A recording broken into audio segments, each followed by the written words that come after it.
നമുക്ക് പെട്ടെന്ന് എന്ത് ചെയ്യാം, സ്റ്റാർട്ട് ചെയ്യാം. ഓക്കെ, ശരി. താഴെ കൊടുത്തിരിക്കുന്ന വസ്തുതകളിൽ തെറ്റായത് കണ്ടെത്തുക, അതാണ് ചോദ്യം. ക്വിറ്റ് ഇന്ത്യ സമരകാലത്തെ Indian National Congress president JV Kripalani, വിപ്ലവ പ്രവർത്തനം നടത്തുകയും പിന്നീട് സന്യാസിയാവുകയും ചെയ്ത സ്വാതന്ത്ര്യ സമര സേനാനി അരവിന്ദ ഘോഷ്.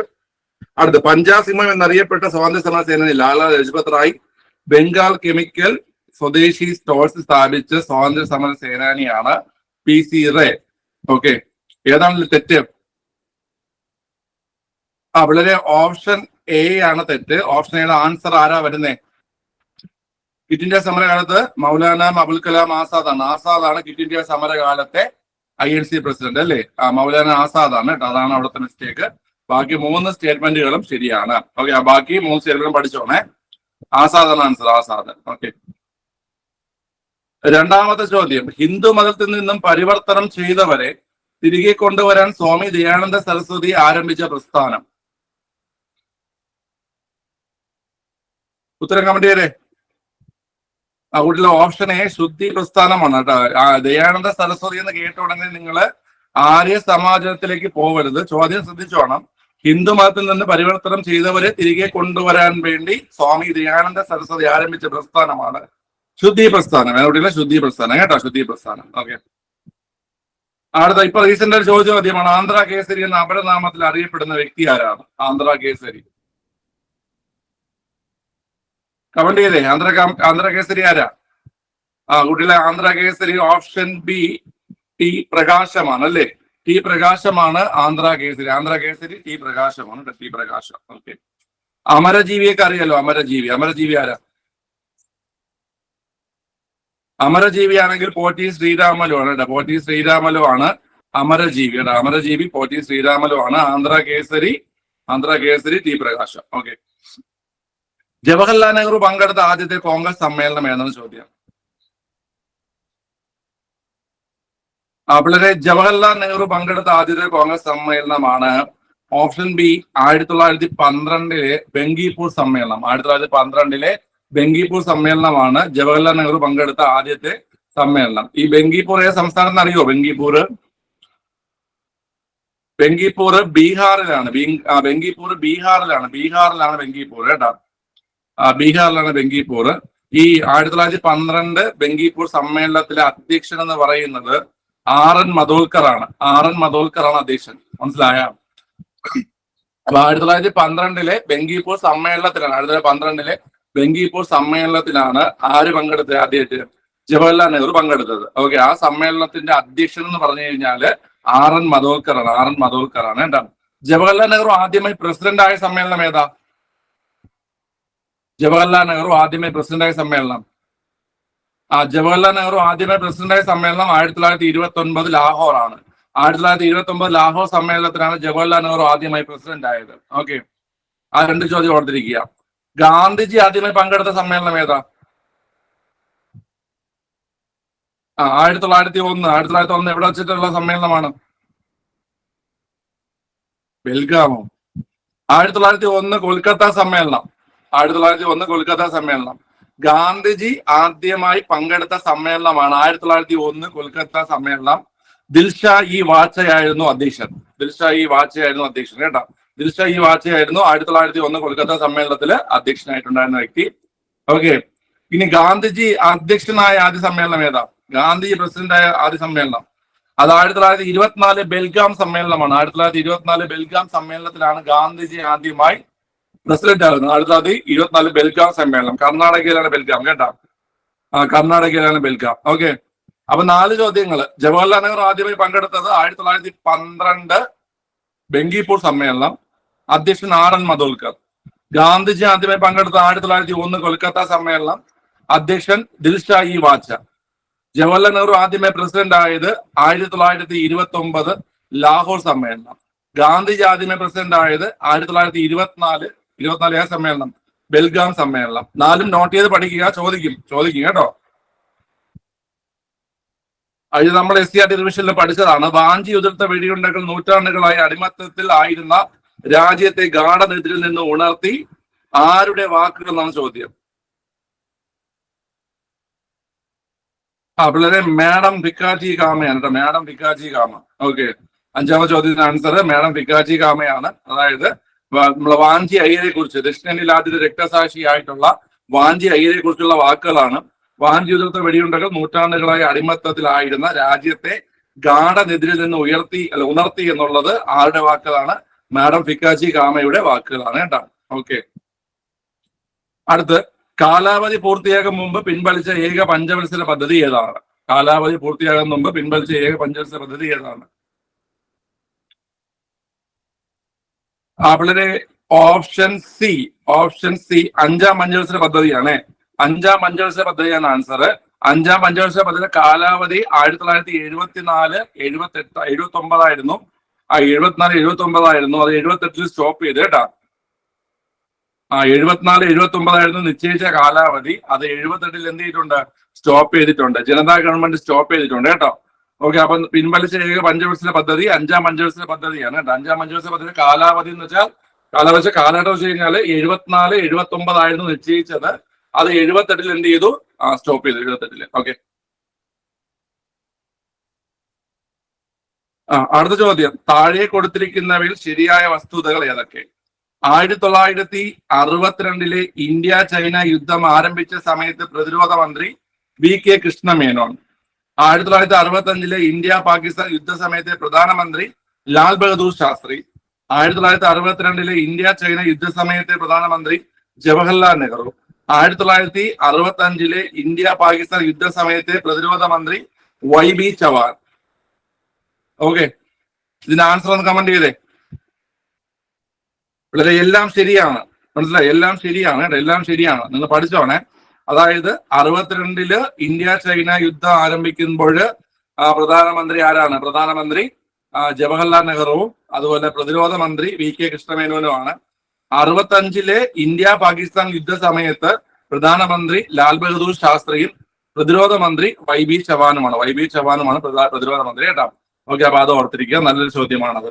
ഓക്കെ, നിങ്ങൾക്ക് യുദ്ധം ചോദിക്കും കേട്ടോ, യുദ്ധം ചോദിക്കും. അടുത്ത, ഇന്ത്യൻ പ്രധാനമന്ത്രിമാരെ അവരുടെ കാലഗണനാ ക്രമത്തിൽ ക്രമീകരിക്കുക. Indira Gandhi, PV Narasimha Rao, Rajeev Gandhi, AB Vajpayee, Manmohan Singh. ഒന്ന് ക്രമീകരിച്ചേ.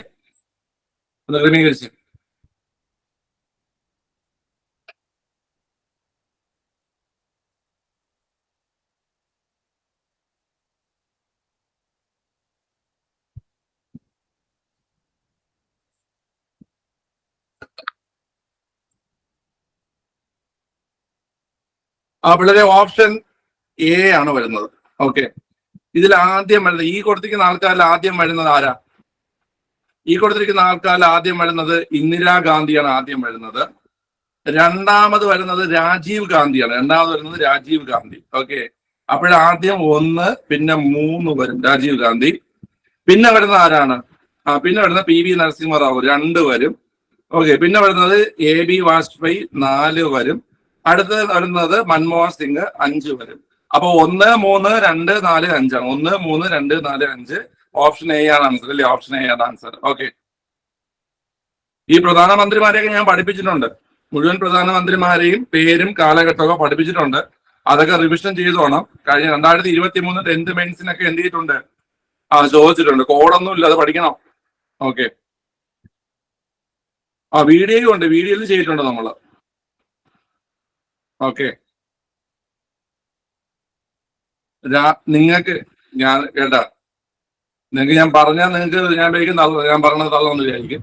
ഈ LDC ഒക്കെ നന്നായിട്ട് പഠിക്കാൻ പറ്റിയ ഒരുപാട് കാര്യങ്ങൾ നമ്മളെ വീഡിയോ ചെയ്തിട്ടുണ്ട്. നമ്മളെ പഴയ വീഡിയോ വെച്ച് നിങ്ങൾ നോക്കിയാൽ മതി. ഈ പഠിക്കാൻ പറ്റിയ എല്ലാ കാര്യങ്ങളും, കോൺസ്റ്റിറ്റ്യൂഷൻ ആയിക്കോട്ടെ, എക്കണോമിക്സ് ആയിക്കോട്ടെ, ഹിസ്റ്ററി ആയിക്കോട്ടെ, SCERT ആയിക്കോട്ടെ, നമ്മുടെ LGS യൂണിവേഴ്സിറ്റി LGS, അതിന്റെ പ്രിലിംസ്, മെയിൻസ്, പിന്നെ യൂണിവേഴ്സിറ്റി അസിസ്റ്റന്റിന് വേണ്ടി ചെയ്ത വീഡിയോസ്, പിന്നെ LDCക്ക് വേണ്ടി ചെയ്ത വീഡിയോസ്. ഇത്രയും വീഡിയോസ് നന്നായിട്ട് പഠിക്കുകയാണെങ്കിൽ നിങ്ങൾക്ക് സിലബസ് നന്നായിട്ട് പഠിച്ചിരിക്കാൻ പറ്റും. ഓക്കെ, ഓക്കെ, ശരി. അതിപ്പോഴങ്ങനെ ഇത് ഇപ്പം എനിക്ക് വേണമെങ്കിൽ ചാനലിൽ വീഡിയോ ഇട്ടിട്ട് പറയാം, നിങ്ങൾ വേണമെങ്കിൽ അതെടുത്ത് പഠിക്കുന്നുള്ളത്. പക്ഷെ എന്റെ ആവശ്യമില്ല. ഈ ഒരു വിഭാഗം കുട്ടികളുണ്ട്, അവരിങ്ങനെ പടതിക്കൊണ്ടിരിക്കും, എവിടാന്ന് പറഞ്ഞുകൊണ്ട് ഒരു ഓർഡർ ആയിട്ട് എടുത്തിട്ട് പഠിക്കത്തില്ല. എനിക്ക് തോന്നുന്നു നിങ്ങളിൽ ഒരുപാട് ആൾക്കാർ അതിൽ ഓർഡറായിട്ട് പഠിച്ചിട്ടുണ്ട്. ഓക്കെ, ശരിയല്ലേ? അതുകൊണ്ട് നിങ്ങൾക്ക് ഈ പഠിപ്പിക്കുന്ന സമയത്ത് ഞാനത് പറയുമ്പോൾ നിങ്ങൾ പറയാം ഇത് കണ്ടിട്ടുണ്ടെന്ന് പറയുന്നത്. ഒരുപാട് ആൾക്കാർ ഓർഡറായിട്ട് പഠിച്ചിട്ടുണ്ടെന്ന് തോന്നുന്നു അതിൽ. ഇങ്ങോട്ട് നോക്കിയോ. രാജാ ഹരിസിംഗ് ഉടമ്പടിയിൽ ഒപ്പുവെച്ചതിലൂടെ ഇന്ത്യയുടെ ഭാഗമായ നാട്ടുരാജ്യം. ഓക്കെ, അത് നമ്മൾ പഠിച്ചതാ. ഏതാ? കാശ്മീർ ആണല്ലേ? ഓപ്ഷൻ എ കാശ്മീരാണ്. ഓപ്ഷൻ എ കാശ്മീരാണ്. ഓക്കെ, രാജാ ഹരിസിംഗ് കാശ്മീരാണ് വളരെ. അത് the transfer of power in India എന്ന പുസ്തകം ആരുടേതാണ്? സ്ഥിരം ചോദിക്കുന്നതാണ് ഇപ്പോഴ്. ആരുടേതാ? Option C V P Menon. Option C V P മേനോനാണ്. ഓക്കെ, അടുത്ത ലഹരി പദാർത്ഥങ്ങൾ ആരോഗ്യത്തിന് ഹാനികരമെന്ന് പ്രതിപാദിക്കുന്ന ഭരണഘടന അനുച്ഛേദം. നമ്മൾ ഇന്നാൾ കൂടി ക്വസ്റ്റ്യൻ ചെയ്തതാണ്. അപ്പോൾ option C article 47. Option C article 47 ആണ് കേട്ടോ. ലഹരി വസ്തുക്കൾ ആരോഗ്യത്തിന് ഹാനികരമെന്ന് പറയുന്ന ആർട്ടിക്കിൾ ഏതാണ്? ആർട്ടിക്കിൾ 47 ആണ് കേട്ടോ. ഓപ്ഷൻ സി ആർട്ടിക്കിൾ 47 ആണ്. ഓക്കെ, അടുത്ത ചോദ്യം, സ്വത്തവകാശം സംബന്ധിച്ച് ചുവടെ കൊടുത്ത പ്രസ്താവനകൾ തെറ്റായത് ഏതെന്ന ചോദ്യം. സ്വത്തവകാശത്തെ മൗലിക അവകാശങ്ങളുടെ പട്ടികയിൽ നിന്ന് നീക്കം ചെയ്ത പ്രധാനമന്ത്രി മൊറാർജി ദേശായി ആണ്. നിലവിൽ ഭരണഘടനയുടെ അനുച്ഛേദം 300 സ്വത്തവകാശത്തെ കുറിച്ച് പ്രതിപാദിക്കുന്നു. നിലവിൽ ഭരണഘടനയുടെ ഭാഗം 12 സ്വത്തവകാശത്തെ കുറിച്ച് പ്രതിപാദിക്കുന്നു. സ്വത്തവകാശം നിയമാവകാശമാകുമ്പോഴത്തെ ഇന്ത്യൻ പ്രസിഡന്റ് നീലം സഞ്ജീവ റെഡ്ഡിയാണ്. ഓക്കെ, ഇതിൽ തെറ്റേതാ? പിള്ളേരെ തെറ്റ് ഓപ്ഷൻ ബി ആണ്. 300-ലാണോ വരുന്നേ? അല്ലല്ലേ, 300A വരുന്നത് അല്ലേ? 300A വരുന്നത്. അതാണ് തെറ്റ്. ഓക്കെ, ബാക്കിയെല്ലാം ശരിയാണ്. പ്രധാനമന്ത്രി മൊറാർജി ദേശായി ആണ്. രാഷ്ട്രപതി നീലം സഞ്ജീവ റെഡ്ഡിയാണ്. ഭാഗം 12 പറയുന്നത്. ഭാഗം 12 പറയുന്നത് കേട്ടോ. ഭാഗം 12 പറയുന്നത്. ഇതൊക്കെ നമ്മൾ പഠിച്ചിട്ടുള്ളതാ. ഓക്കെ, രാവിലത്തെ കോൺസ്റ്റിറ്റ്യൂഷൻ ക്ലാസ് കാണാത്ത ആൾക്കാർ കണ്ട് പഠിക്കണം. ഒരുപാട് ഇമ്പോർട്ടന്റ് ആയിട്ടുള്ള കാര്യങ്ങളാണ് നമ്മൾ അത് എടുത്തിരിക്കുന്നത് കേട്ടോ. ഒരുപാട് ഇമ്പോർട്ടന്റ് ആയിട്ടുള്ള കാര്യങ്ങളാണ് ഡിസ്കസ് ചെയ്തിരിക്കുന്നത്. അത് കണ്ട് പഠിക്കണം. ഓക്കെ, നാളത്തതും വളരെ ഇമ്പോർട്ടന്റ് ആയിട്ടുള്ള ടോപ്പിക്കാണ് നാളെയും വരുന്നത് കേട്ടോ. വിദ്യാഭ്യാസ അവകാശ നിയമം പാർലമെന്റ് പാസാക്കിയ വർഷമാണ് ചോദ്യം. വിദ്യാഭ്യാസ അവകാശ നിയമം പാർലമെന്റ് പാസാക്കിയ വർഷം. ചോദ്യം ശ്രദ്ധിച്ച് ചെയ്തില്ലെങ്കിൽ നിങ്ങൾക്ക് തെറ്റും. ആരെങ്കിലും കമന്റ് ഇടുന്നുണ്ട് അതിന്റെ പിറകെ പോകരുത്. വളരെ ഓപ്ഷൻ എ ആണ് ആൻസർ. 2009 ഓഗസ്റ്റ് 26 കേട്ടോ. 2009 ഓഗസ്റ്റ് 26 ആൻസർ. പാസ്സാക്കിയത് 2009 ഓഗസ്റ്റ് 26. നിലവിൽ വന്നത് എപ്പോഴാ? നിലവിൽ വന്നതാണ് 2010 ഏപ്രിൽ 1. 2010 ഏപ്രിൽ 1 നിലവിൽ വന്നത് കേട്ടോ. നിലവിൽ വന്നത് 2010 ഏപ്രിൽ 1. പാസ്സാക്കിയത് 2009 ഓഗസ്റ്റ് 26. ഈ 2 പോയിന്റും പഠിച്ചിരിക്കുക. ഇത് രണ്ടും മാറി മാറി PSC ചോദിക്കുന്ന ചോദ്യങ്ങളാണ്. അടുത്ത്, സ്ത്രീകളുടെ മാന്യതയെ ഹനിക്കുന്ന പ്രവർത്തനത്തെ ഉപേക്ഷിക്കുക എന്നത് ഏതിൽ പെടുന്നു? സ്ത്രീകളുടെ മാന്യതയെ ഹനിക്കുന്ന പ്രവർത്തനത്തെ ഉപേക്ഷിക്കുക എന്നത് ഏതിൽ പെടുന്നു?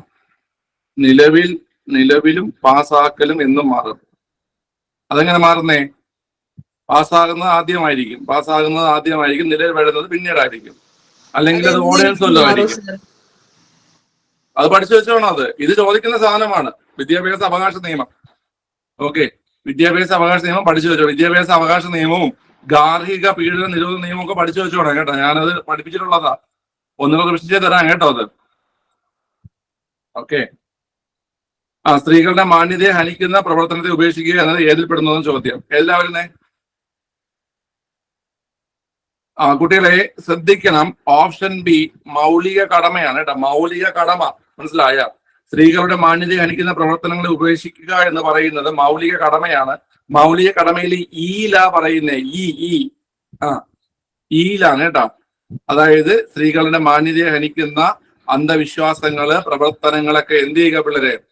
പ്രവർത്തനങ്ങളൊക്കെ അവസാനിപ്പിക്കുക എന്ന് പറയുന്നത് ഏതിലാണ്? ഈലാണ് കേട്ടോ. ഈയില്. ഓക്കെ, മൗലിക കടമകൾ ഈലാ പറയുന്നത് കേട്ടോ. സതിയൊക്കെ അതിലാ വരുന്നത്. സതി. ഓക്കെ, ക്ലിയർ ആണ്. 51A E. 51A ഇ ആണ് കേട്ടോ. 51A E.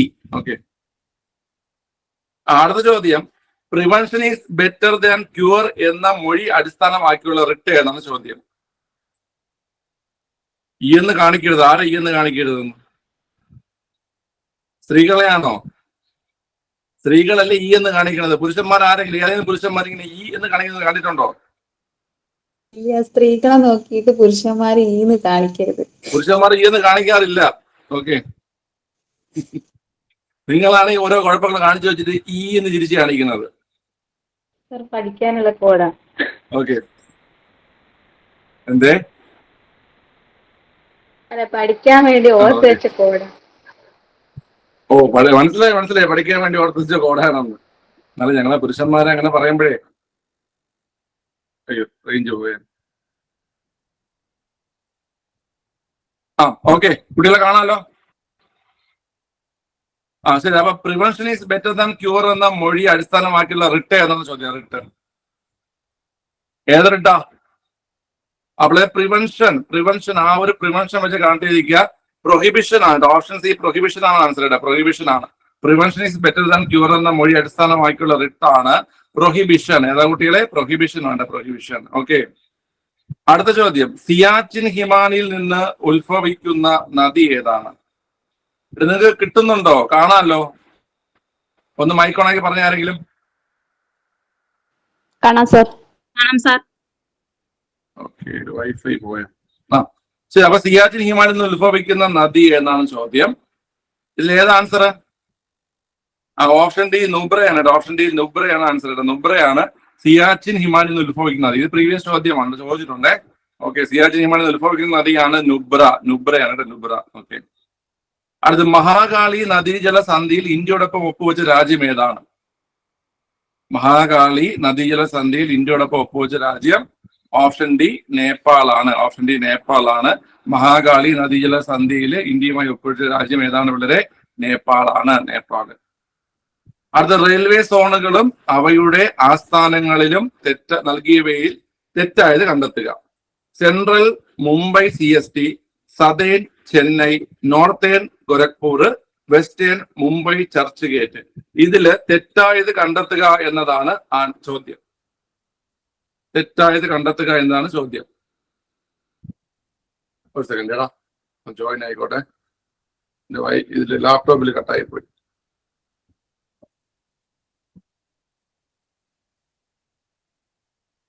ശരി എടാ, ഇതിൽ തെറ്റേതാ? നോർത്തേൺ റെയിൽവേ ആണ് തെറ്റായിട്ട് വരുന്നത്. നോർത്തേൺ റെയിൽവേ ആണ് തെറ്റായിട്ട് വരുന്നത്. നോർത്തേൺ റെയിൽവേയുടെ ആസ്ഥാനം എവിടെയാ? നോർത്തേൺ കൊൽക്കത്തയോ? നോർത്തേൺ ഡൽഹി അല്ലേ? നിങ്ങൾ എവിടെ നിന്ന് ഇങ്ങനെ എല്ലാവർക്കും തെറ്റുപറ്റുന്നത് എങ്ങനെയാ? നിങ്ങൾ എവിടെ നോക്കി കമന്റ് ചെയ്യുന്നേ? നോർത്തേൺ ഡൽഹിയാണ് കേട്ടോ. നോർത്തേൺ ഡൽഹിയാണ് കേട്ടോ. ഡൽഹി. ഓക്കെ, നോർത്തേൺ ഡൽഹിയാണ്. ഗോരഖ്പൂർ ഏതാ വരുന്നേ? നോർത്ത് ഈസ്റ്റേൺ ആണ് ഗോരഖ്പൂർ വരുന്നത്. നോർത്ത് ഈസ്റ്റേൺ ആണ് ഗോരഖ്പൂർ വരുന്നത്. ഓക്കെ, നോർത്തേൺ റെയിൽവേയുടെ ആസ്ഥാനം വരുന്നത് ഡൽഹിയിലും നോർത്ത് ഈസ്റ്റേണിന്റെ ആസ്ഥാനമാണ് ഗോരഖ്പൂർ വരുന്നത്. നോർത്ത് ഈസ്റ്റേണിന്റെ ആസ്ഥാനമാണ് ഇവിടെ വരുന്നത്, ഗോരഖ്പൂരിൽ വരുന്നത്. ഓക്കെ, അടുത്ത ചോദ്യം. പൂർവ്വതീര തുറമുഖങ്ങളിൽ ഉൾപ്പെടാത്തത് ഏത്? നമ്മൾ SCERT റിവിഷൻ ചെയ്തതാണ്. പൂർവ്വതീരവും പശ്ചിമതീരവും. പൂർവ്വതീര തുറമുഖങ്ങളിൽ ഉൾപ്പെടാത്തത് ഏത്? കമന്റ്. വളരെ ചെന്നൈ, പോർട്ട് ബ്ലെയർ, കാമരാജർ ഇതെല്ലാം പൂർവ്വതീരമാണ്. ജവഹർലാൽ നെഹ്റു ആണ് ഏത് പിള്ളേരെ? പശ്ചിമ തീരത്തിൽ വരുന്നത്. അതായത് ജവഹർലാൽ നെഹ്റു എന്ന് വെച്ച് കഴിഞ്ഞാൽ ഏതാണ്? നവശേവ അല്ലേ? നവശേവ തുറമുഖമാണ് ഏത്? ജവഹർലാൽ നെഹ്റു തുറമുഖം എന്ന് പറയുന്നത്. ഓക്കെ, അത് വരുന്നത് പശ്ചിമ തീരത്തിലാണ് കേട്ടാ. ഈ കാമരാജർ തുറമുഖം ഏതാ? കാമരാജർ തുറമുഖം ഏതാ പിള്ളേരെ? കാമരാജർ തുറമുഖം അത് എണ്ണൂരാണല്ലേ? എണ്ണൂരാണ് കാമരാജർ തുറമുഖം. ഓക്കെ, ശരി. അടുത്ത് ഗംഗാ നദിയുടെ തീരത്ത് സ്ഥിതി ചെയ്യാത്ത പട്ടണം. കമന്റ് ചെയ്തോ. ഗംഗാ നദിയുടെ തീരത്ത് സ്ഥിതി ചെയ്യാത്ത പട്ടണം ഓപ്ഷൻ ഡി മധുര ഏത് നദി തീരത്താ? മധുര യമുന നദിയുടെ തീരത്താണ്. ഓക്കെ, ഷെയ്ൻസ് ആരുടെ കമന്റ് ചെയ്യാൻ പറഞ്ഞത്? നിന്റെ ഐഡിയ അല്ലെന്നാണ് എന്റെ ഒരു വിശ്വാസം. അവിടെ ആരെങ്കിലും ഉണ്ടോ കൂടെ? ഷെയ്ൻഷാ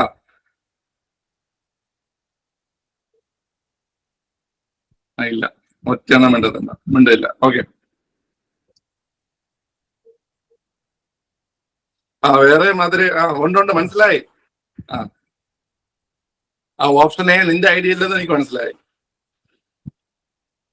മധുര, തമിഴ്നാട്ടിലെ മധുരയാണെങ്കിൽ വൈഗാ നദീ തീരത്താണ് കേട്ടോ. തമിഴ്നാട്ടിലെ മധുരയാണെങ്കിൽ വൈഗാ നദീ തീരത്താണ്.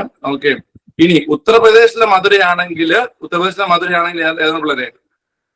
ഉത്തർപ്രദേശ് യമുന. ഓക്കെ. ഉത്തർപ്രദേശില് രഥത്തിന്റെ ദായ വരുന്നത്. ഉത്തർപ്രദേശില് രഥത്തിന്റെ ദായും തമിഴ്നാട്ടിൽ വരുന്ന സമയത്ത് നാ തിരിച്ചിട്ട് ദായുമാണ് വരുന്നത്. നാ തിരിച്ചിട്ട് ദായാണ് വരുന്നത്. ഓക്കെ, ഓർത്തിരിക്കുക. താഴെ പറയുന്ന വസ്തുതകളിൽ ശരി എന്നാണ് ചോദ്യം. കേരളത്തിലെ ഏക ട്രൈബൽ പഞ്ചായത്ത് നൂൽപ്പുഴ, കേരളത്തിലെ ആദ്യത്തെ ഈ ഡിസ്ട്രിക്ട് മലപ്പുറം, കേരളത്തിലെ ആദ്യത്തെ ബാല പഞ്ചായത്ത് നെടുമ്പാശ്ശേരി, കേരളത്തിലെ ആദ്യത്തെ ഓർഗാനിക് ബ്ലോക്ക് പഞ്ചായത്ത് പുഴയ്ക്കൽ. ശരിയായ പ്രസ്താവനയാണ് ചോദ്യം. കമന്റ് ചെയ്തേ. പിള്ളേരെ, ഇതിൽ ശരിയായിട്ടുള്ള ഒരു പ്രസ്താവനയേ ഉള്ളൂ. കേരളത്തിലെ ആദ്യ ബാല പഞ്ചായത്ത് നെടുമ്പാശ്ശേരി. കേരളത്തിലെ ആദ്യ ബാല പഞ്ചായത്ത് നെടുമ്പാശ്ശേരി. ഓക്കെ. ഏക ട്രൈബൽ പഞ്ചായത്ത് ഏതാ? ഏക ട്രൈബൽ പഞ്ചായത്ത് ഇടമലക്കുടിയാണ്. ഏക ട്രൈബൽ പഞ്ചായത്ത് ഏതാ പിള്ളേരെ? ഇടമലക്കുടിയാണ് ഏക ട്രൈബൽ പഞ്ചായത്ത്. അത് ഈ ഡിസ്ട്രിക്ട് ഏതാ? കേരളത്തിലെ ആദ്യ ഈ ഡിസ്ട്രിക്ട് എറണാകുളമാണ്. എറണാകുളം. കേരളത്തിലെ ആദ്യത്തെ ഈ ഡിസ്ട്രിക്ട് എറണാകുളമാണ്. ആദ്യ ഈ ഡിസ്ട്രിക്ട്. അടുത്ത് കേരളത്തിലെ ആദ്യത്തെ ഓർഗാനിക് ബ്ലോക്ക് പഞ്ചായത്ത് ഏതാ? ഓർഗാനിക് ബ്ലോക്ക് പഞ്ചായത്ത് നമ്മളെ ബ്രഹ്മാനന്ദ ശിവയോഗിയിട്ടൊക്കെ ബന്ധപ്പെട്ട ഒരു സ്ഥലമാണ്. ആലത്തൂരാണ് കേട്ടോ. ആലത്തൂര്. ഓക്കെ, ആലത്തൂരാണ് ആൻസർ. കേരളത്തിലെ ആദ്യത്തെ ഓർഗാനിക് ബ്ലോക്ക് പഞ്ചായത്ത് ആലത്തൂരാണ് ഉള്ളത്. ആലത്തൂര്. അപ്പൊ കേരളത്തിലെ ഏക ട്രൈബൽ പഞ്ചായത്ത് എന്ന് പറയുന്നത് ഇടമലക്കുടിയാണ്. കേരളത്തിലെ ആദ്യ ഈ ഡിസ്ട്രിക്ട് എന്ന് പറഞ്ഞു കഴിഞ്ഞാല് മലപ്പുറമാണ്. അടുത്ത് കേരളത്തിലെ ആദ്യ ബാല പഞ്ചായത്ത് നെടുമ്പാശ്ശേരിയാണ്. ഓക്കെ. കേരളത്തിലെ ആദ്യ ഓർഗാനിക് ബ്ലോക്ക് പഞ്ചായത്ത് എന്ന് പറഞ്ഞു കഴിഞ്ഞാൽ ഏതാണ് കുട്ടികളെ? അത് ഞാൻ എറണാകുളം അല്ലല്ലേ, മലപ്പുറമാണോ പറഞ്ഞത്? സോറി, എറണാകുളമാണേ. ഈ ഡിസ്ട്രിക്ട് എറണാകുളമാണേ പിള്ളേരെ. ഈ ഡിസ്ട്രിക്ട് എറണാകുളവും കേരളത്തിലെ ആദ്യത്തെ ഓർഗാനിക് ബ്ലോക്ക് പഞ്ചായത്ത് ആലത്തൂരാണ് കേട്ടോ. ആലത്തൂര്. ഓക്കെ. ആദ്യത്തെ ശിശു സൗഹാർദ്ദ പഞ്ചായത്ത് എന്നറിയാമോ? ശിശു സൗഹാർദ്ദം വെങ്ങാനൂര്. അതിന്റെ കണക്ഷൻ നിങ്ങൾക്ക് ഓർമ്മയുണ്ടോ? വെങ്ങാനൂര്. ശിശുക്കൾ ഇങ്ങേന്നല്ലേ കരയുന്നത്. ശിശുക്കൾ ഇങ്ങേന്ന് കരയുന്ന ഓർത്താതെ കേട്ടാ. ഓക്കെ, അങ്ങനെയൊക്കെ ഓർത്തിരിക്കുക. ശിശുവേ ബാലനെ, അതായത് പണ്ടത്തെ കോഡ് ശിശുവേ ബാലനെ. അടുത്ത് കേരളത്തിലെ മിനി ഊട്ടി.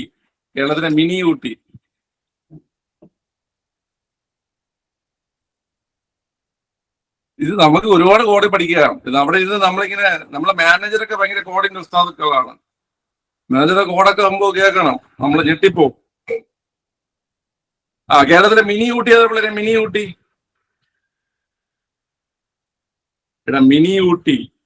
ഊട്ടിയാണ് ചോദിക്കുന്നത്. മിനി ഊട്ടി ഏതാ? മിനി ഊട്ടി അരീമ്പ്ര മലയാണ് മിനി ഊട്ടി. ഓക്കെ. നെല്ലിയാമ്പതി പാവപ്പെട്ടവന്റെ ഊട്ടി. ഓക്കെ. റാണിപുരം എന്താ? കേരളത്തിലെ ഊട്ടിയാണ് റാണിപുരം. മനസ്സിലായ? കേരളത്തിലെ ഊട്ടിയാണ് റാണിപുരം. കേരളത്തിലെ ഊട്ടി റാണിപുരം, പാവപ്പെട്ടവന്റെ ഊട്ടി നെല്ലിയാമ്പതി, മിനി ഊട്ടി അരീമ്പ്രമല. മിനി ഊട്ടിയാണ് പിള്ളേരെ അരീമ്പ്രമല. ഓക്കെ. മിനി ഊട്ടി എന്ന് വെച്ച് കഴിഞ്ഞാൽ അരീമ്പ്രമലയാണ്. മിനി ഊട്ടി അരീമ്പ്രമലയാണ് കേട്ടാ. ഓക്കെ. അപ്പൊ റാണിപുരം കേരളത്തിലെ ഊട്ടി. അതുപോലെ തന്നെ നെല്ലിയാമ്പതി എന്ന് പറഞ്ഞു കഴിഞ്ഞാല് എന്താണ്? പാവപ്പെട്ടവന്റെ ഊട്ടി. ഓക്കെ. മിനി അരി എന്ന് പറഞ്ഞൊരു നമ്മൾ ചെറിയ സാധനം നമ്മൾ മിനി എന്ന് പറയുന്നേ. അങ്ങനെ കണ്ടു വെച്ചിരുന്നാ മതി കേട്ടാ. അരി മിനി. ഓക്കെ. മിനി എന്നൊക്കെ ആൾക്കാർക്ക് പേരിടാറുണ്ട്, നിങ്ങൾക്ക് അറിയോ? ആരെങ്കിലും ഉണ്ടോ നിങ്ങളുടെ കൂട്ടത്തിൽ മിനി എന്ന പേരുള്ള ആൾക്കാര്? നമ്മൾ ആക്ഷൻ ഹീറോ ബിജുവില് ജോജുവിന്റെ പേര് മിനി എന്നാണ്. അതിലൊരു കോമഡിയൊക്കെ ഉണ്ട്. ഓക്കെ. അടുത്ത ചോദ്യം. ചിമ്മിനി വന്യജീവി സംരക്ഷണ കേന്ദ്രത്തിൽ നിന്ന് ഉത്ഭവിക്കുന്ന നദി ഏതാണ്? എന്താണ്? കൊടുകുത്തിമലയോ? കൊടുകുത്തിമല മലപ്പുറത്തെ ഊട്ടിയല്ലേ? അങ്ങനെയല്ലേടാ കൊടുകുത്തിമലയുടെ ചോദ്യം? കണ്ടിട്ടുണ്ട്. മലപ്പുറത്തെ ഊട്ടി എന്നാണ്. ഓക്കെ. ചിമ്മിനി വന്യജീവി സംരക്ഷണ കേന്ദ്രത്തിൽ നിന്ന് ഉത്ഭവിക്കുന്ന നദി എന്ന് പറഞ്ഞ ചിമ്മിനി തൃശ്ശൂരാണ്. ചിമ്മിനിയിൽ നിന്ന് ഉത്ഭവിക്കുന്ന നദിയാണ് കുന്തിപ്പുഴ. വളരെ കുന്തിപ്പുഴയാണ് ആൻസർ അല്ല. ചിമ്മിനി വന്യജീവി സങ്കേതത്തെ സംരക്ഷണത്തിൽ ഉത്ഭവിക്കുന്ന നദി ഏതാണ്? കുന്തിപ്പുഴയാണ്. കുന്തിപ്പുഴയാണ് കേട്ടോ, കുന്തിപ്പുഴ. നിങ്ങൾ ഈ കുന്തിപ്പുഴ വേറെ ചോദ്യമായിട്ട് പഠിച്ചിട്ടുണ്ട്. എന്താ പഠിച്ചിട്ടുള്ളത്? സൈലന്റ് വാലിയിലൂടെ ഒഴുകുന്നതെന്നാണ്. മനസ്സിലായോ? സൈലന്റ് വാലിയിൽ കൂടെ ഒഴുകുന്നതെന്നാണ് പഠിച്ചിട്ടുള്ളത്. സൈലന്റ് വാലിയിൽ നിന്ന് ഉത്ഭവിക്കുന്നത് തൂതപ്പുഴയാണ്. മനസ്സിലായ? സൈലന്റ് വാലിയിൽ നിന്ന് ഉത്ഭവിക്കുന്നത് തൂതപ്പുഴയും സൈലന്റ് വാലിയിലൂടെ ഒഴുകുന്നത് ഏതാണ്? കുന്തിപ്പുഴയുമാണ്. കുന്തിപ്പുഴ ഉത്ഭവിക്കുന്നത് ചിമ്മിനി വന്യജീവി സംരക്ഷണ കേന്ദ്രത്തിൽ നിന്നാണ് കേട്ടാ. ഓക്കെ, ചിമ്മിനി അറിയാലോ, തൃശ്ശൂരാണ്, തൃശ്ശൂര്. അടുത്ത് മനക്കൊടി, മുരിയാട്, ഏനമാക്കാൽ എന്നീ തടാകങ്ങൾ സ്ഥിതി ചെയ്യുന്ന ജില്ല. മനക്കൊടി, മുരിയാട്, ഏനമാക്കാൽ എന്നീ തടാകങ്ങൾ സ്ഥിതി ചെയ്യുന്ന ജില്ല. അപ്പോൾ ഓപ്ഷൻ സി തൃശ്ശൂരാണ്. ഓപ്ഷൻ സി തൃശ്ശൂരാണ് ആൻസർ. തൃശ്ശൂരാണ് ആൻസർ. അടുത്ത് താഴെ പറയുന്ന ഏത് ജില്ലയിലാണ് മീൻമുട്ടി വെള്ളച്ചാട്ടം ഇല്ലാത്തത്? മീൻമുട്ടി വെള്ളച്ചാട്ടം ഇല്ലാത്ത സ്ഥലമാണ് ചോദിച്ചിരിക്കുന്നത്. തിരുവനന്തപുരം, വയനാട്, കണ്ണൂർ, എറണാകുളം. എവിടെയാ ഇല്ലാത്ത? കണ്ണൂരുണ്ട്. ഓപ്ഷൻ ഡി എറണാകുളത്താണ് മീൻമുട്ടി എന്ന പേരിൽ വെള്ളച്ചാട്ടം ഇല്ലാത്തത്. മീൻമുട്ടി എന്ന പേരിൽ വെള്ളച്ചാട്ടം ഇല്ലാത്തത് എവിടെയാണ്? എറണാകുളത്താണ്. എറണാകുളത്ത്. ഓക്കെ, ബാക്കി മൂന്നിടത്തും ഉണ്ട്. അടുത്ത ഇടുക്കി പദ്ധതിയുടെ സ്ഥാപിത ശേഷി എത്ര മെഗാവാട്ടാണ്? ഇടുക്കി ജലവൈദ്യുത പദ്ധതിയുടെ സ്ഥാപിത ശേഷി എത്ര മെഗാവാട്ട് എന്നാണ് ചോദ്യം. ഓപ്ഷൻ ഡി 780 കേട്ടോ. 780 ആൻസർ. Option D 780. അടുത്ത ചോദ്യം, ചിത്രകൂടം പക്ഷികൾ കാണപ്പെടുന്ന പക്ഷി സങ്കേതം ഏതാണ്? ചിത്രകൂടം പക്ഷികൾ കാണപ്പെടുന്ന പക്ഷി സങ്കേതം ഏതാണ് ചോദ്യം. അറിയാമെങ്കിൽ മാത്രം അറ്റൻഡ് ചെയ്യുക. അറിയാമെങ്കിൽ മാത്രം. ഓപ്ഷൻ സി പക്ഷിപാതാളമാണ്. ഓപ്ഷൻ സി പക്ഷിപാതാളമാണ്. പക്ഷിപാതാളം. ഓക്കെ, പക്ഷിപാതാളത്തിലാണ് ചിത്രകൂടം പക്ഷികൾ കാണപ്പെടുന്നത്. ചിത്രകൂടം പക്ഷികൾ കാണപ്പെടുന്നത് പക്ഷിപാതാളത്താണ് കേട്ടോ. ഓക്കെ, പക്ഷിപാതാളം ഏത് ജില്ലയെന്ന് അറിയോ? വയനാട്. വയനാടാണ് കേട്ടോ പക്ഷിപാതാളം. വയനാട് ജില്ലയിലാണ്. അടുത്ത്, പ്രാചീന കാലത്ത് രാജേന്ദ്ര ചോള പട്ടണം എന്നറിയപ്പെടുന്ന പ്രദേശം. പ്രാചീന കാലത്ത് രാജേന്ദ്ര ചോള പട്ടണം എന്നറിയപ്പെടുന്ന പ്രദേശം പ്രീവിയസ് ആണ്, വിഴിഞ്ഞമാണ് കേട്ടോ. രാജേന്ദ്ര ചോള പട്ടണം ഏതാണ്? വിഴിഞ്ഞമാണ്. രാജേന്ദ്ര ചോള പട്ടണം ഏതാ കുട്ടികളെ? വിഴിഞ്ഞമാണ്. അടുത്ത, കേരളത്തിലെ ദേശീയോദ്യാനങ്ങളും അവ നിലവിൽ വന്ന വർഷങ്ങളും ചുവടെ നൽകിയിരിക്കുന്നതിലെ തെറ്റ് കണ്ടെത്തുക. വിഴിഞ്ഞം നെയ്യാറ്റിൻകര താലൂക്ക്. വിഴിഞ്ഞങ്കാട് ഉണ്ടല്ലേ. ഇരവികുളം 1978, പാമ്പാടുംചോല 2003. വിഴിഞ്ഞം ഏത് താലൂക്കില്? അത് പ്രീവിയസ് ചോദിച്ചിട്ടുണ്ട്. അത് നെയ്യാറ്റിൻകര താലൂക്കാ. Okay, Eravikulam 1978, Pampadumshola 2003, Mathikettanshola 2003, Silent Valley 1985. ഉത്തരം ഒന്ന് കമന്റ് ചെയ്തേ. പിള്ളേരെ, നിലവിൽ വന്ന വർഷം ചോദിച്ചാൽ സൈലന്റ് വാലി 1985 തെറ്റാണ്. കാരണം സൈലന്റ് വാലി നിലവിൽ വന്നത് 1984 സൈലന്റ് വാലി ഉദ്ഘാടനം ചെയ്തത് 1985 കേട്ടോ. അടുത്ത ചോദ്യം, കുറ്റ്യാടി ജലവൈദ്യുത പദ്ധതി ആരംഭിച്ച വർഷം. കുറ്റ്യാടി ജലവൈദ്യുത പദ്ധതി ആരംഭിച്ച വർഷം. Option A 1972. 1972. മലബാറിലെ ആദ്യത്തെ ജലവൈദ്യുത പദ്ധതിയാണ് കുറ്റ്യാടി അല്ലേ? മലബാറിലെ ആദ്യത്തെ ജലവൈദ്യുത പദ്ധതിയാണ് കുറ്റ്യാടി. കുറ്റ്യാടി ജലവൈദ്യുത പദ്ധതി ആരംഭിച്ചത് 1972. രജനിയുടെ സ്ഥലമാണോ അത്?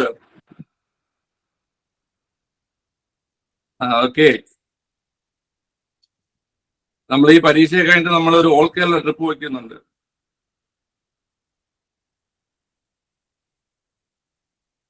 ശരി, നമുക്കൊരു നവംബർ ഡിസംബർ സമയത്ത് നമുക്ക് ഒരു ഓൾ കേരള ട്രിപ്പ് പ്ലാൻ ചെയ്യുന്നുണ്ട്. ഓക്കെ, ശരി. ഇതൊക്കെ ഇപ്പൊ പറയും. ചിലപ്പോൾ ആ സമയത്തായിരിക്കും മറ്റേ LGS പരീക്ഷയോ അല്ലെങ്കിൽ സെക്രട്ടേറിയറ്റ് സെക്രട്ടേറിയറ്റിന്റെ ഏതിന്റെങ്കിലും ക്ലാസ് ഒക്കെ വരുന്നത്.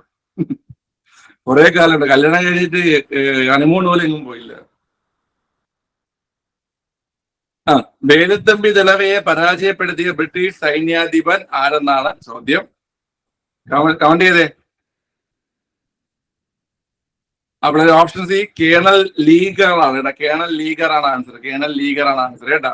വേലുത്തമ്പി ദളവയെ പരാജയപ്പെടുത്തിയ ബ്രിട്ടീഷ് സൈന്യാധിപനാണ് ആര്? Colonel Leger. കേണൽ ലീഗറാണ് ആൻസർ കേട്ടോ. ഓക്കെ, നിങ്ങളൊക്കെ പഠിച്ചിരിക്കേണ്ട ഒരു ചോദ്യമാണ്. ജീവിത ശുദ്ധിയുടെ ഭാഗമായി കുളി സംഘം രൂപവൽക്കരിച്ച നവോത്ഥാന നായകൻ. ഇന്നത്തെ കാലത്ത് അത് വേണമെന്നാണ് എൻ്റെ ഒരു അഭിപ്രായം. കുളിസംഘം രൂപീകരിച്ച നവോത്ഥാന നായകൻ ആരാ? അപ്പോൾ ഓപ്ഷൻ ബി ശ്രീനാരായണ ഗുരു. ഓപ്ഷൻ ബി ശ്രീനാരായണ ഗുരുവാണ് കേട്ടോ. ഓപ്ഷൻ ബി ശ്രീനാരായണ ഗുരുവാണ് എന്ത് ചെയ്ത് കുളിസംഘം രൂപീകരിച്ചത് ആരാണ്? ശ്രീനാരായണ ഗുരുവാണ് കേട്ടോ. ആരെങ്കിലും കുളിസംഘത്തിൽ ജോയിൻ ചെയ്യാൻ ആഗ്രഹിക്കുന്നുണ്ടോ? ഇപ്പൊ മഴയൊക്കെ ആയതുകൊണ്ട് കുളിയൊക്കെ പാടിയല്ലേ എല്ലാവർക്കും? ഓക്കെ. കോഴിക്കോട് ബേപ്പൂരിൽ ഉപ്പു സത്യാഗ്രഹത്തിന് നേതൃത്വം നൽകിയത് ആരെന്നാണ് ചോദ്യം. കോഴിക്കോട് ബേപ്പൂരിൽ ഉപ്പു സത്യാഗ്രഹത്തിന് നേതൃത്വം നൽകിയത് ആരെന്നാണ് ചോദ്യം. അപ്പോൾ ഓപ്ഷൻ സി മുഹമ്മദ് അബ്ദുറഹിമാൻ സാഹിബാണ് കേട്ടോ. മുഹമ്മദ് അബ്ദുറഹിമാൻ സാഹിബാണ് കോഴിക്കോട് ബേപ്പൂരിൽ ഉപ്പു സത്യാഗ്രഹത്തിന് നേതൃത്വം നൽകിയത് കേട്ടോ. അടുത്ത് കുറിച്യ കലാപം നടന്ന വർഷം. കുറിച്യ കലാപം നടന്ന വർഷം ഓപ്ഷൻ എ 1812 ആണ്. 1812 ആണ്. അടുത്ത് പഴശ്ശിരാജയെ സഹായിച്ച വയനാട്ടിലെ കുറിച്യ നേതാവ്.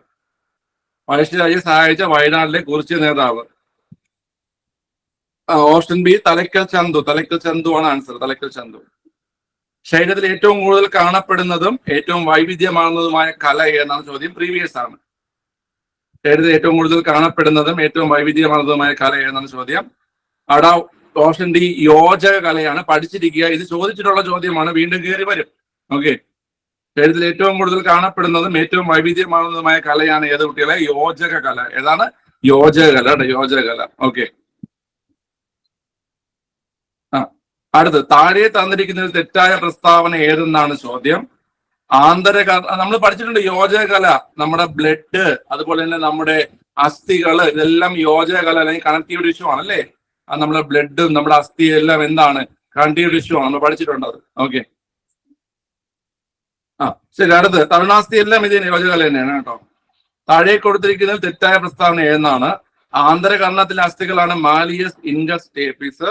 കൂടക്കല്ലിന്റെ ആകൃതിയിലുള്ള അസ്ഥിയാണ് ഇൻഗസ്. ചുറ്റികയുടെ ആകൃതിയിലുള്ള അസ്ഥിയാണ് മാലിയസ്. ശരീരത്തിലെ ഏറ്റവും ചെറിയ അസ്ഥിയാണ് സ്റ്റേപ്പിസ്. പിള്ളേരെ ഓപ്ഷൻ എ ആണ് തെറ്റ്. കാരണം ഈ അസ്ഥികൾ ചെവിയിലുള്ളതാണ്, പക്ഷെ ആന്തരകർണമല്ല. ഏത് കർണമാണ്? മധ്യകർണത്തിലെ അസ്ഥികളാണ് മാലിയസ്, ഇൻഗസ്, സ്റ്റേപ്പിസ്. ഓക്കെ.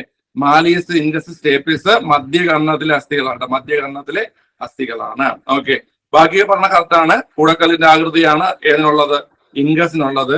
ചുറ്റികയുടെ ആകൃതിയാണ് മാലിയസിനുള്ളത്. ശരീരത്തിലെ ഏറ്റവും ചെറിയ അസ്ഥിയാണ് സ്റ്റേപ്പിസ്. അതൊക്കെ ശരിയാണ് കേട്ടോ. അതിന് 3 ക്വസ്റ്റ്യൻ കൂടെ ഉള്ളൂ. മൂത്രത്തിന് മഞ്ഞ നിറം നൽകുന്ന വർണ്ണകം ഏതാണ്? മൂത്രത്തിന് മഞ്ഞ നിറം നൽകുന്ന വർണ്ണകം യൂറോക്രോം ആണ്. മൂത്രത്തിന് മഞ്ഞ നിറം നൽകുന്ന വർണ്ണകം ഏതാണ്? യൂറോക്രോം ആണ് ആൻസർ. യൂറോക്രോം. ഓക്കെ. അടുത്ത് ആന്റി സ്റ്റെറിലിറ്റി വൈറ്റമിൻ എന്നറിയപ്പെടുന്നത്. ആന്റി സ്റ്റെറിലിറ്റി, വന്ധ്യത തടയുന്ന വൈറ്റമിൻ. വളരെ വിറ്റാമിൻ ഇ ആണ്. വന്ധ്യത തടയുന്ന വൈറ്റമിൻ. Vitamin E. ഓക്കെ. അടുത്ത അവസാനത്തെ ചോദ്യത്തിലേക്ക് പോവാം. കേരളത്തിലെ ബാംബു കോർപ്പറേഷന്റെ ആസ്ഥാനം എവിടെയാ? ഓപ്ഷൻ എ അങ്കമാലിയാണ്. അങ്കമാലി. ഓക്കെ. ഞാൻ ഇന്ന് ഇത്രയും ക്ലാസ് ഒക്കെ വന്നതുകൊണ്ടാണ് ഞാൻ പെട്ടെന്ന് പോയത്. കുറെ ക്വസ്റ്റ്യൻസിൽ ഒരുപാട് കാര്യങ്ങളൊക്കെ എക്സ്പ്ലെയിൻ ചെയ്ത് പോകാണ്ടായിരുന്നു കേട്ടോ. ഓക്കെ. നമുക്ക് ഇതുപോലെ ക്വസ്റ്റ്യൻസ് വേറെയൊക്കെ വരും. അപ്പൊ ആ സമയത്ത് നമുക്ക് എക്സ്പ്ലെയിൻ ചെയ്ത് പോവാം. ഓക്കെ. നമുക്ക് ഒരുപാട് കാര്യം പറയാനുണ്ടായിരുന്ന ഒരു ക്വസ്റ്റ്യൻ ആയിരുന്നു. ഓക്കെ. ശരി. അപ്പോഴ് മറക്കണ്ട, നിങ്ങൾ ഈ വർക്കൗട്ട് മിസ്സാക്കരുത്. POക്ക് വർക്കൗട്ട് മിസ്സാക്കരുത്. കാരണം ഈ വർക്കൗട്ടിൽ നമ്മളൊരു 40 ദിവസം ചെയ്യുമ്പോൾ എങ്ങനെയായി കഴിഞ്ഞാൽ ഒരു 10, 20, 25 ക്വസ്റ്റ്യൻസോളം ഇത്തിരി ബേസ് ആയുള്ള ക്വസ്റ്റ്യൻസ് ആണ്. വളരെ കുറച്ച് ക്വസ്റ്റ്യൻസ് മാത്രമേ ഇത്തിരി കയറി വരുന്നുള്ളൂ. നമ്മൾ POക്ക് ചെയ്യുന്നത് നല്ല ടഫ് ക്വസ്റ്റ്യൻസ് എടുത്തിട്ടാണ് നമ്മൾ എന്ത് ചെയ്യുന്നത്? POക്ക് ചെയ്യുന്നത് കേട്ടാ. ഓക്കെ. അപ്പൊ അതുകൊണ്ട് POക്ക് വർക്കൗട്ട് നാളെ 10 മണിക്ക് അല്ലെങ്കിൽ 10:30, ഞാൻ ടൈം രാവിലെ പറയും, ആ സമയത്ത് POക്ക് വർക്കൗട്ട് ഉണ്ടാവും. കൃത്യമായി ജോയിൻ ചെയ്ത് എന്ത്